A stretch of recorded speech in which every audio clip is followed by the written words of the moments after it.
Well, tonight, California and the White House are facing off again, this time over clean energy policies. Today, the federal government sued California over its electric vehicle mandate, which sets a timeline for the complete transition to zero emissions vehicles in the state. ABC 10 State Matters political reporter Jenny Huh is here now to explain the complicated back and forth.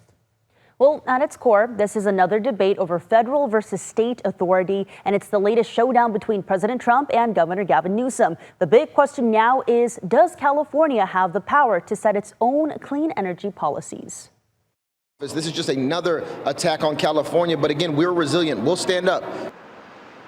Since 2022, California has had an electric vehicle mandate requiring all new cars sold to be zero-emissions vehicles by 2035. The regulation, called Advanced Clean Cars 2, was approved by then-President Joe Biden and is overseen by the State Air Resources Board, better known as CARB. Now, the mandate is being challenged by President Trump. That it's nonsensical. I don't understand why the President of the United States wants to attack 1 in 8 Americans who call California home. We've been regulating tailpipe emissions since before the EPA existed. The suit alleges California's rule is a quote-unquote backdoor EV mandate and that there are already federal vehicle fuel economy standards set by the National Highway Traffic Safety Administration under the Department of Transportation. But under the Federal Clean Air Act, California has repeatedly received waivers to set its own stricter clean energy standards. Transportation Secretary Sean Duffy says, quote, Gavin Newsom is determined to continue pushing Democrats' radical EV fantasy even if doing so is illegal. He's scrambling and he's blaming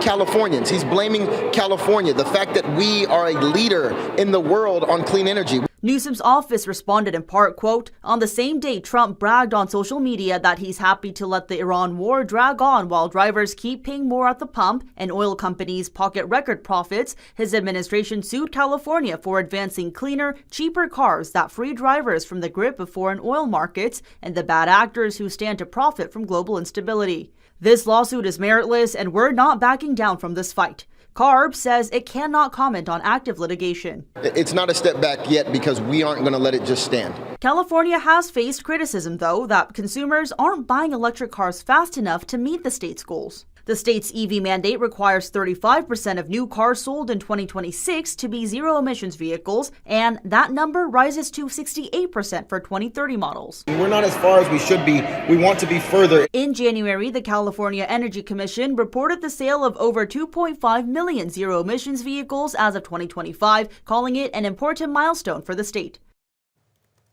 The implications of this legal battle will extend beyond California, likely affecting how other states can set their own climate policies. And California Senator Adam Schiff has weighed in, saying Californians will push back and that he will help lead the charge in the Senate. Chris, Laura.